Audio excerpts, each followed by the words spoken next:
we're first going to start with who we are and what we do. So, Katrina, do you want to start? Hi, I'm Katrina Romatowski, and I own and operate Katrina Eileen Real Estate, which is a real estate company for entrepreneurial-minded brokers and who want to build their own brands and who are top of class. Katrina Eileen Real Estate is the first social purpose corporation, B Corp, real estate company in Washington State. So our motto is for profit purpose. So in everything that we do, of course, we're doing it to do well. And at the same time, it's driven by purpose and doing good for our community. Hi, I'm Kim Pelham. I do residential real estate differently. My husband's a general contractor, and together we combine our businesses to help people get their homes ready for sale. So we can do a little or a lot, paint the front door, or remodel the whole house. I have programs where it can be paid at closing. So that's a great option for people who have equity but don't have ready cash. I really love helping people get unstuck. People can be stuck in their homes and not have the options. They want to move, but don't have the options on how to get out. We even can help with downsizing, packing, moving, everything necessary to help you get the home ready for sale, then do expert staging and expert sales. So doing residential real estate differently. And when I work with buyers, I only work with 2 buyers at a time because there's only 2 days in a weekend. And most people who are buying houses have jobs and they need to look on the weekend. So I work with a maximum of 2 buyers at a time. Wonderful. And how long have Katrina, you and Kim known each other? And I just Oh learned my about your gosh. origin story or early today. So Is I it want to like, hear both of your. Kim, is it like 13 years? It's 2026. So it Yeah. must have been like, So we met in was Emma 2015. even born yet? We met in 2015. So 11 years? Okay. 11 years? So Yeah. Sawyer was born then. Did I Yeah. have Sawyer? Okay. Yeah. Baby. He was a baby. Yeah. Yeah, It was 11 years then. like October of 2015. Yeah. So Yeah. almost 11 years. Yeah. And how did you two find each other? I answered an ad because Katrina was starting the brokerage and she needed somebody to run the office. I had been moved here from Idaho. I was a realtor in Idaho for 3 years and then moved here and was having a very hard time getting things going. And I thought, well, I need to get a job. I might as well get a job in a real estate office and I could still keep doing real estate. And Katrina was looking for someone to run the real estate office. So we met. And Katrina's like, oh my God, you're such a great broker. You need to be my first broker and we'll find somebody to run the office.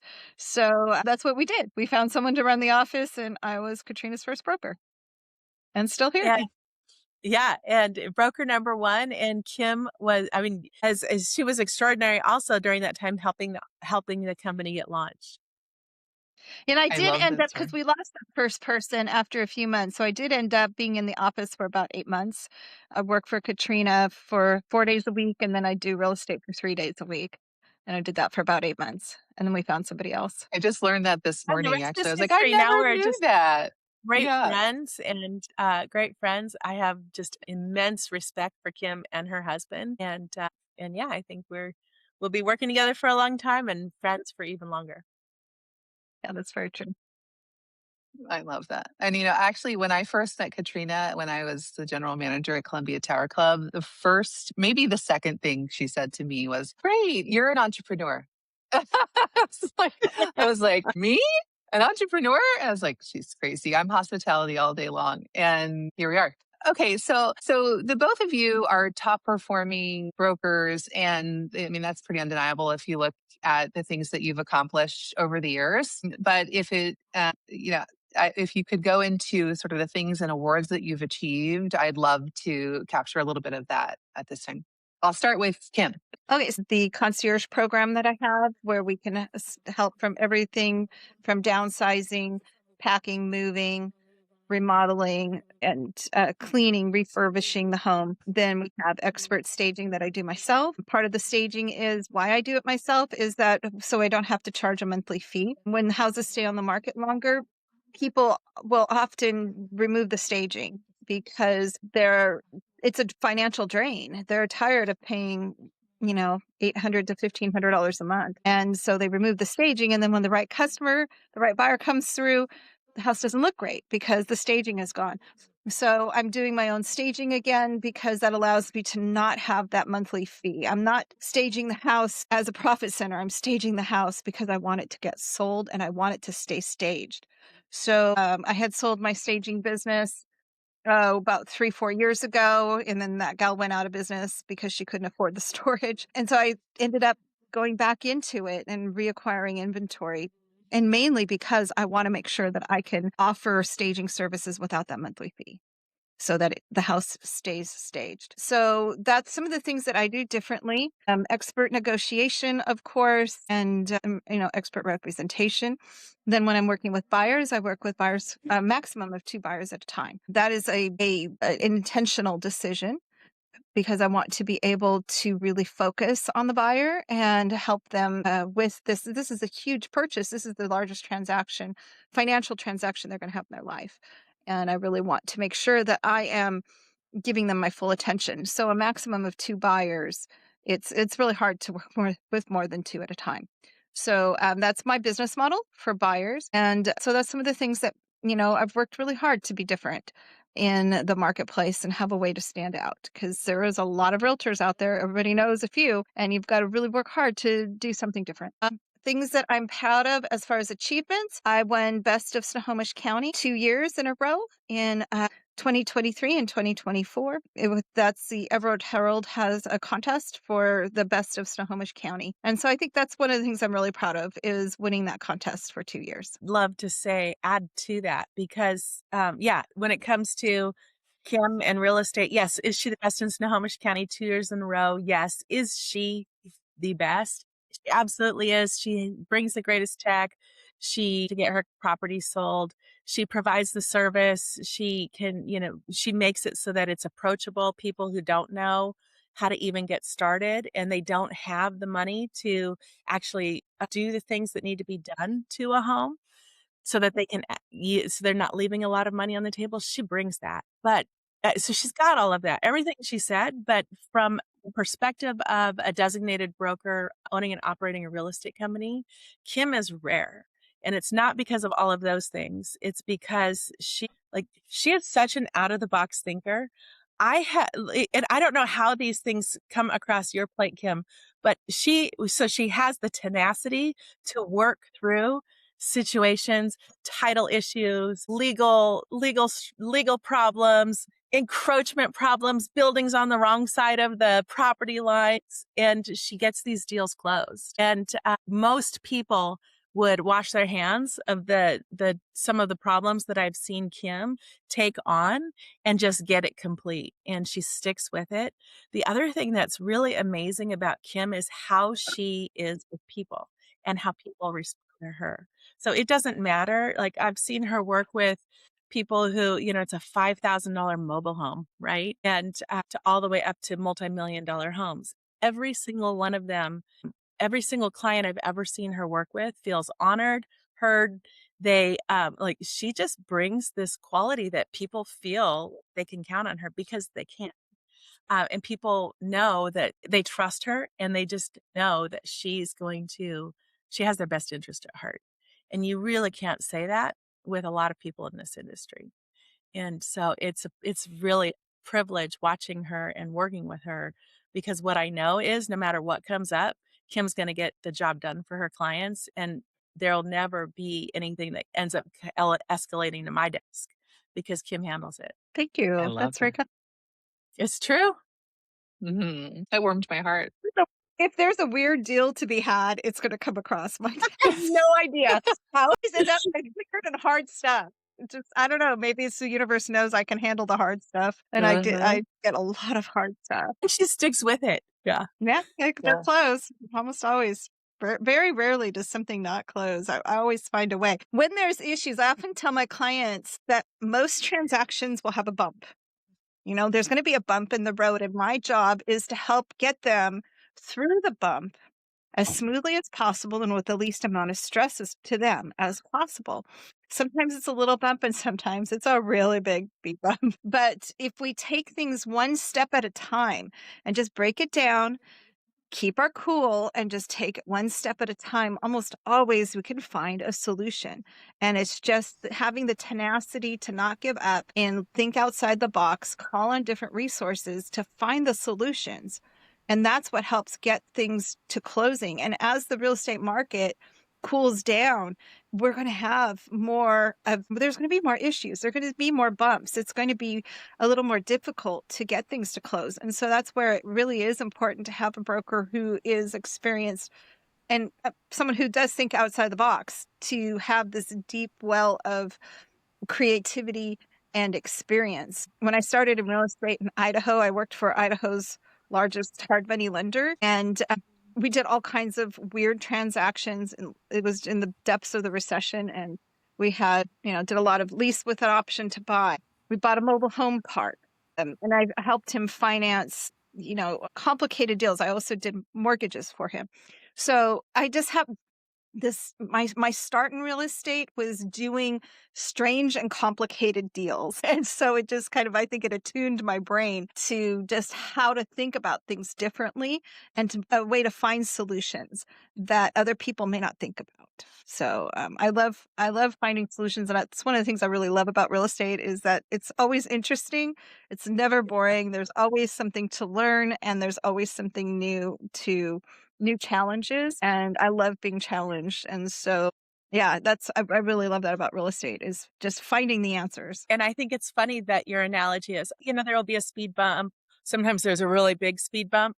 No, the things I'm talking about are like a brick wall, and it just doesn't stop. Kim, she will get a ladder. She'll find ways around, or she'll just start tunneling, man. She'll just keep going until she gets to the other side.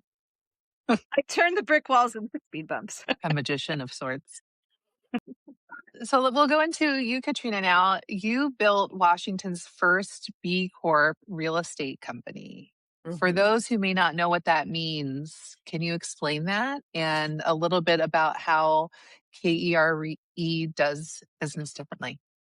Yeah, absolutely. So a B Corp, benefit corp, or in Washington state, it's known as a social purpose corporation, it's still a corporation, but it has a different designation and distinction, because woven into all your formation documents and everything about how you measure success is financial and purpose. And so for Katrina Eileen Real Estate, that purpose is a stated purpose is eliminating poverty. And so our take and how we do that is we formed a nonprofit called Level Up, and Level Up serves men coming out of men in reentry, coming out of incarceration or prison, or coming out of rehabilitation. And so that's a house, and we have a house manager, and then we have mentors and guides essentially from the business community. And we take where these guys are at, and we have we have measures along the way of stepping up, leveling up until they're able to and ready to support themselves and do it successfully.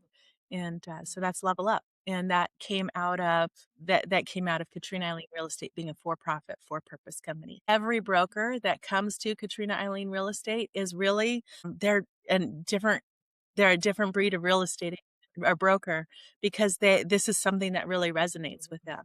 So every single broker that comes also is looking at, one, they're building their own brand, but two, they're also looking at what's my purpose and how I'm giving back. And so you'll see that in every one of their business plans and their models and just their ethos in life. It's a brokerage for entrepreneurial minded real estate brokers. And essentially, that's also a different way to look at real estate. So we're looking at it not just in, brokering and transacting real estate on behalf of buyers and sellers, but in addition to that, we have general contractors, we have anyone who is an entrepreneur in and around and holds a real estate license. This is the type of brokerage for them. And they're also looking at this from an investor hat as well, many of them.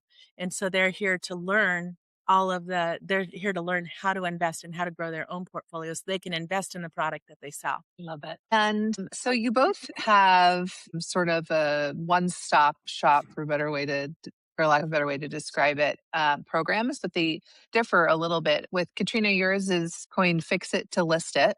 And then Kim, you have the concierge program. And I know, when people find themselves where do you find clients?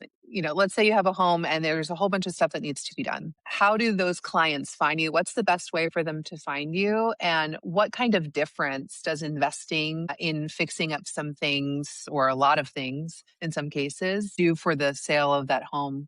So Fix It to List It is really a brokerage umbrella program. And so what it does is not all brokers have partners that like the Kim's husband, who's a general contractor. And so it's the services that we provide to our brokers to help them as well provide this type of value to their clients. Yeah, absolutely. And I'd love to hear what Kim has to say here, because I know that she does incredible work, and she does incredible work for her clients, and she's able to do it at really, really favorable rates because she's in the business, and that's not her profit center. That's the value add that she brings to her clients. But just one example, there's a property that we have that just came on the market in Edmonds, and it would have sold as is in its current condition for about 715 to 7 probably 30 in its current condition. We were able to put less than $20,000 into it to get it ready for the market, and we'll sell that property at $825,000. And so it's really knowing which things to do, where you get the value, and it's really important to talk to someone who understands that, so that you don't end up putting $10,000 into something that isn't going to increase the Mm. marketability of the property at all. And so essentially you're able to capture so much. You're leaving so much on the table by not doing those well-placed, well-thought-out improvements, just that get it ready for the market. Sometimes it's just a matter of buyers being able to see, oh, this is I don't have to do anything, right? I'm able to come Mhm. in, I can move in exactly as it is.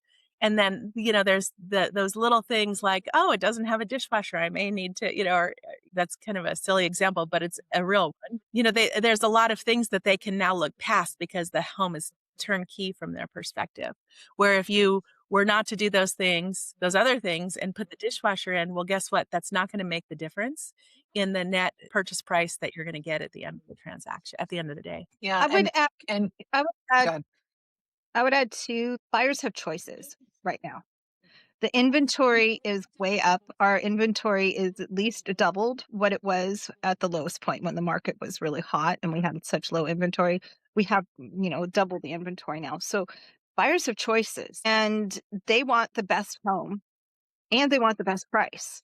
And they can get it because there are more homes than there are buyers right now. I mean, that's the reality of the situation. The numbers in the markets, they'll say, it's maybe still a slightly seller's market. But in just in my experience, just being in the trenches, the houses that aren't the best houses at the best price just sit there. They just sit because buyers have choices. So we want to get the house looking and being the best it can be at a reasonable price, because if we don't, it may not sell, or it's going to sell at a deeply discounted price. In order to get it to sell, you're going to have to keep dropping the price, dropping the price, dropping the price, because it's challenging right now to get some of these homes sold. There are homes that sell instantly. I had one in South Everett near Silver Lake, and it sold in a day. I mean, for 10,000 over. So, I mean, that happens. It was a great house in perfect condition, and it was priced well, and it was in a great neighborhood. And then there's others that just sit. So we really have to strategize on what to do to position the house in the best place to get it sold. It doesn't just happen like it was, in 2023. This is not 2023. This is 2026. It is a different marketplace now. And we've got to adapt in order to get the houses sold, because buyers have choices now. And in addition to adapting, and everything you said, 100%, I affirm.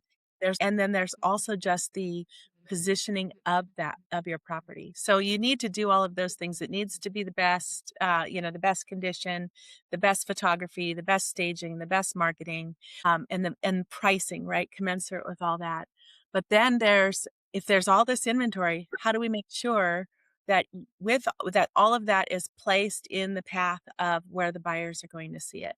And so that when they have a choice of 10 to go see, you are in the top 3 because that's how many their agent is going to go take them out to see on a Saturday or a Sunday afternoon. And so then that comes down to the technology that we utilize, and that comes down to the marketing, right? And Rachel, you have a lot to say about that. So I'd love to hear you talk a little bit about the things that we're doing and the tools that we're employing to make sure that it is.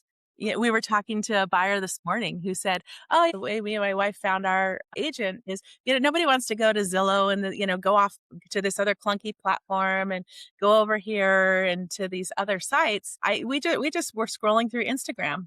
Right. And then, so the agents who are showing properties that are something we're interested in seeing, and then we're able to see the videos of the agents, and then we're able to choose who do we feel good with. And so there's a different way that buyers are searching now. It's not the same old business as usual. And so maybe you can speak a little bit about the marketing that we're employing to make sure that our listings are the ones that get the showings. I knew you're gonna put me in the hot seat. Well, it's actually pretty cool. And don't give away the secret sauce, right? But No, yeah, no, no. Yeah, right, I think secret weapon. Mm, well, I think one of the things that made me resilient in hospitality also makes me well prepared for marketing is that we'll find a way to win. And the reason that we're recording this podcast or this session right now is because it's long been known, at least for the last 2 years, that video content is reaching people at much higher percentages and rates than static posts ever did, than email marketing, than all of those things. And it also complements the fact that people are looking at things through, yes, still Google, but there's also a very sneaky thing called Google AI, which is searching all throughout Google, all throughout your code on your website, all throughout your YouTube, your hashtags and all of those things. And everything is getting pulled so that you show up, among the top people in your niche and your business.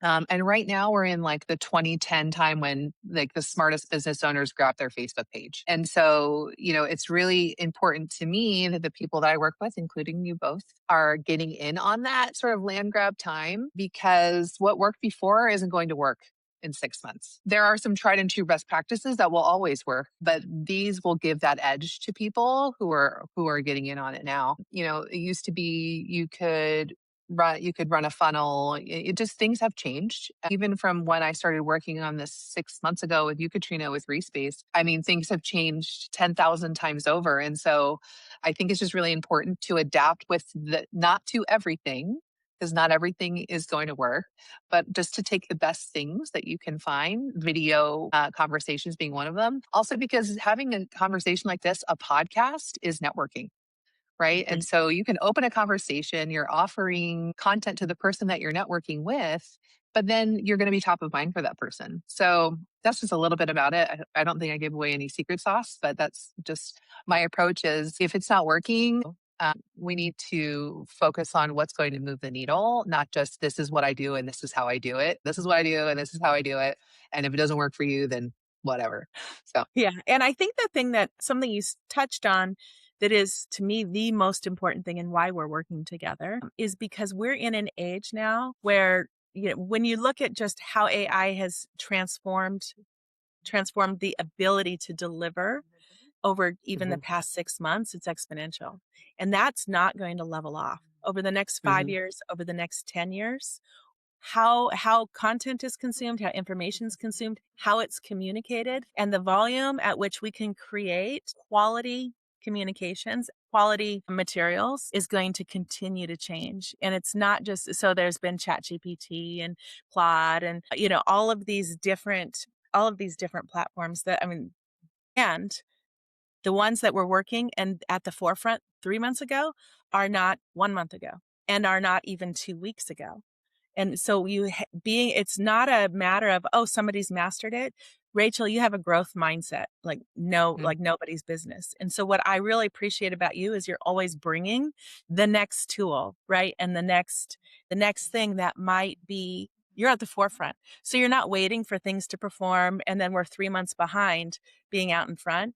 You're actually learning all of the new tools as they evolve and then also keeping up on I don't know how you do it, keeping up on what we've already been using so that because what we use 1 month may not be what we use in the following month or the following month. And then we may come back to something that was old school 4 months ago, but now has reemerged at the top. And so that's really important that's really important. And you do that not only for Respace, for Katrina Eileen Real Estate, for the Pelham Group, but you are taking that. And because we're under your umbrella, you're able to do that for each one of our listings, for each one of our clients. You're able to drill that down to a property level. And so that's why we get the traction that we do and the exposure we do for our listings and our homes that we're selling. Thank you. Yeah, it's a very foundational work too. Like AEO and GEO and FAQ, all of that's jargon is kind of intimidating, but it's laying the groundwork, and that groundwork, like also posting content on YouTube, it compounds over time. And so what you have when you start this early, like we are now, is a moat that nobody will be able to replace, because all of that it's a head start that you don't lose, and that you can't pay for. So thanks for highlighting that. And just the fact of the matter is I've got a business to run. I can't keep up on all of that. I mean, Mm. I'm like right there with you sometimes, like, and I'll like, and sometimes like, oh yeah, I know what you're talking about. But no, it needs to be somebody who's in the seat and doing that. And that's what you do on a day-to-day basis, because as much as AI is equipping me to do some really cool stuff, which I love, I don't have the bandwidth, and it's not actually in my desire to have the bandwidth to do the things that you do. So you are like I said, the secret sauce. Don't give away our secrets, but yeah, I love it. I want to pivot back a little bit to I know, Kim, you have a condo that has just had the before and afters. We were talking about that a little bit, of you were like, Rachel, you really the before and afters are so incredible. Can you talk about the condo that you just completed and just came on market a little bit, and what you did and all those sorts of things? Oh, This was actually a referral that I received from a tenant in Tennessee, found me online, and had friends that were here that were moving to Arizona. So I went to see them, and the condo, they had lived there with three children in a 2-bedroom condo for many years, and it was painted all kinds of different bright colors all over the house, and things were worn, kids, dogs. And the way people live in a small space with a lot of people in a small house, it doesn't present well for mm. for photographic purposes. It's so important to present the house, to get those photographs. We want those magazine quality photos, because that's what draws people in. They're looking online, so we've got to. So they were great people. They knew that they needed new flooring. They had already gotten permission from the homeowners association to change the flooring out, because sometimes people don't know this, but if you have a condominium, you've got to get permission from the HOA to go from carpet to plank flooring. So they were on the main floor, so it wasn't a problem. They had the permission already. And so after they moved to Arizona and left the whole thing to me, and trusted me so much that they left me signed checks for payments Oh, in wow. advance. Yeah, it was amazing. They left me progress payments. They were going to leave me blank checks, signed blank checks. And I'm like, I'm not comfortable with that. Let's write the amounts in.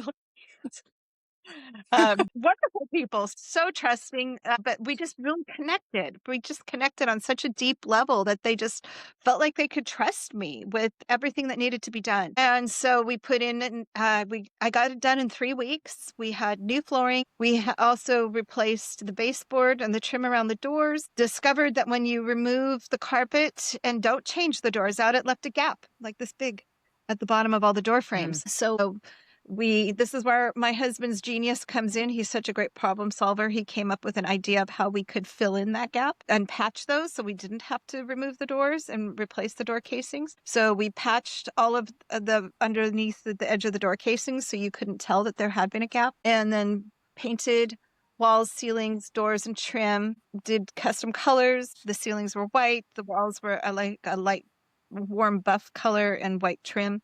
and new vanities. They had old, awful vanities that were low. I don't know why they used to make vanities low, like for children, but in the primary bedroom, it has this, vanity that comes, hits you just above it's above the knees, but between the knees and the waist.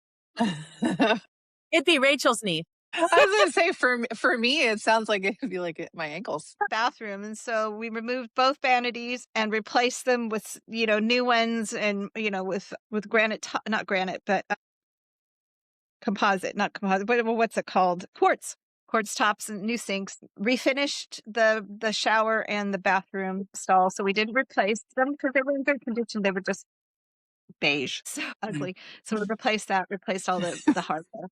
So it just refreshed the whole thing and made it beautiful. It's just really beautiful. And it turned out great. Oh, we also did the fireplace around. It had white, 4-inch square tiles around the fireplace. So I tore that out and I picked out a really beautiful mosaic Italian marble to go around the fireplace and then large marble tiles on the hearth.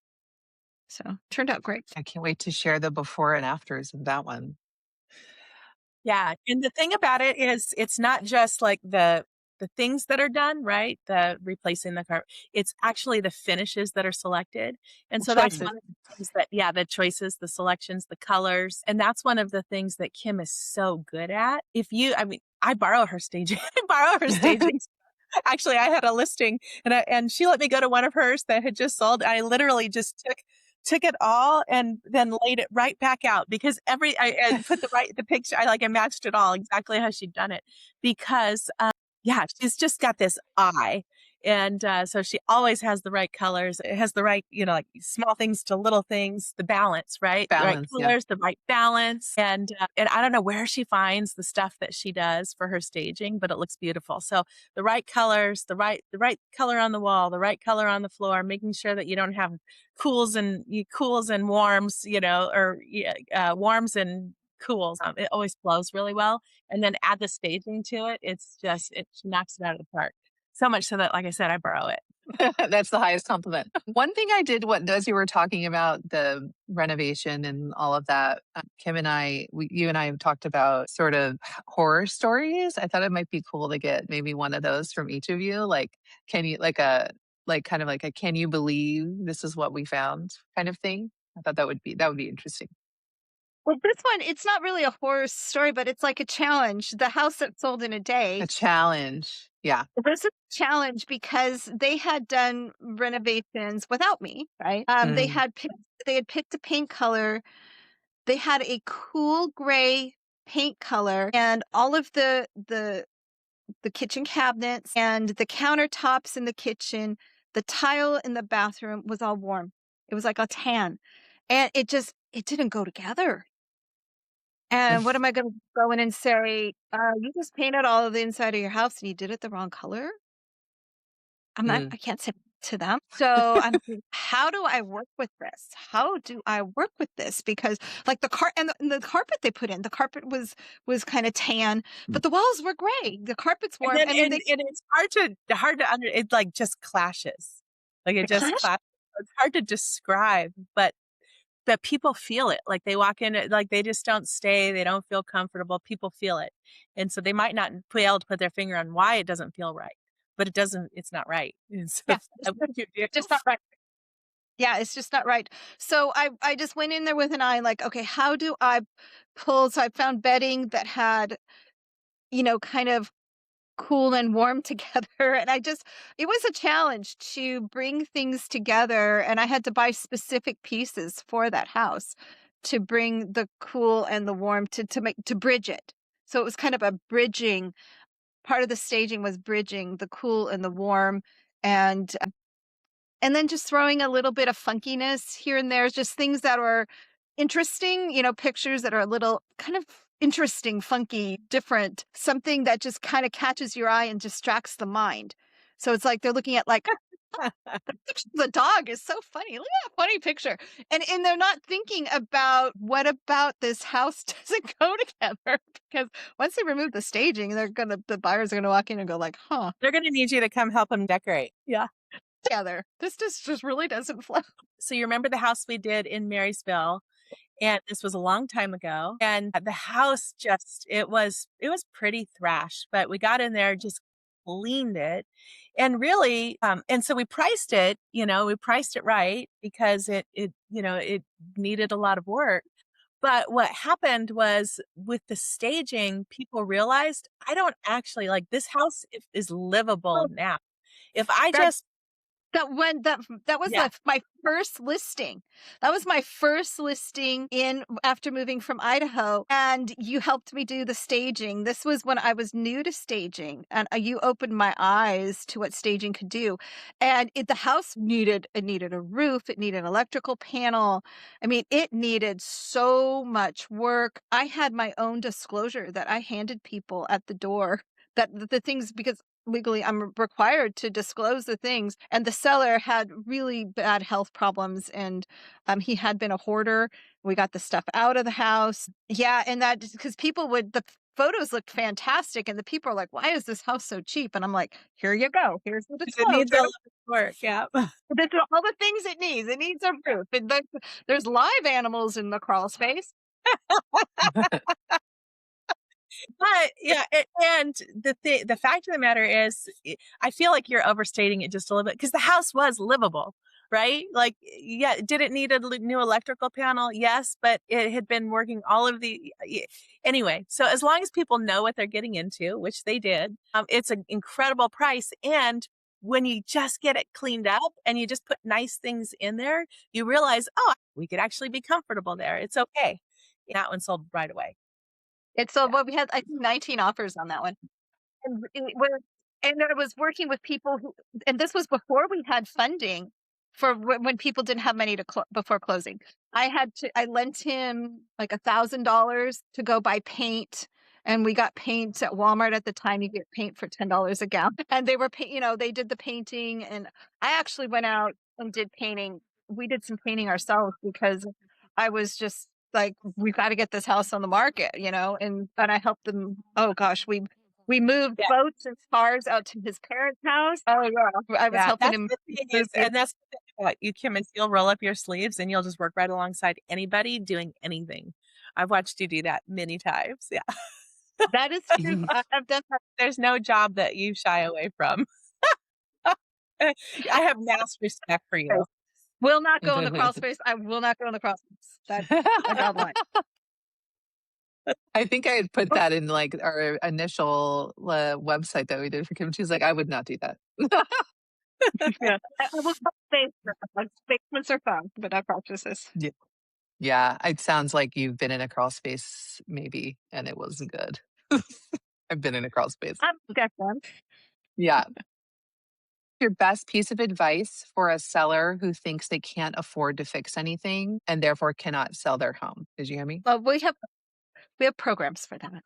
We can help you. If you got equity, we can get it done. We will strategize to make the most of the budget, the biggest bang for your buck, and it's going to be okay. We can help. And if they're seniors, there's also a way that they can buy their next house with less money. If they buy with a reverse mortgage, it's a different subject, but there's also strategies for buying when you move. So we can maximize the amount of money that you get out of this house and maybe even double that as a down payment and not have to make a payment afterwards. So that's something that's available. I've done this with other seniors. That's available for seniors. It's a tool. We have tools in our tool belt that can help make this happen. So just let us help. We can figure it out. I agree. And what I would say is you're never stuck. If you're stuck, it's just because you haven't seen the right tools, and that's what we're here for. And so what if you don't have any cash to get these things done, there's other ways to get that done and still maximize value for you without it having to come out of your pocket up front. Sometimes I get calls and go and meet with people and they think that they have to sell. But when you talk to them, they really don't want to. Perhaps, the roof needs to be repaired or, there's a problem with their septic or, that there's some big bill and they now are heartbroken that they think they have to sell. Or, they're just being taxed out of house and home and they can't even afford their property taxes anymore. Well, there's also ways that we can help you stay in your home if what you really want to do is not sell and stay there, but you just have some problem that you need help with. And so it's not always even just selling your home and moving on. Sometimes it's how do we help you stay in your home? It's true. Hey, Katrina, you were telling me the other day that someone you're working with was saying, I hate all agents except for you, right? They obviously hadn't met you, Kim. But I think one of the great things about both of you is that you are very approachable at the same time as you are knowledgeable with expertise. And I think another thing to mention is that you can have the conversation about what it would take to sell your home, but that doesn't mean that you need to sell it. And so sometimes you're having conversations with people for 12, 18 months who then decide to sell or they don't at all. And so I think that's really important to know is that at the very least, arm yourself with the information that you need to make the decision that's right for you. Okay, that will be the end of our first session together, the three of us. That was Anything fun. else? Yeah. Fun. Great. Yeah. Cool. You guys have such a natural rapport. So great. We I'm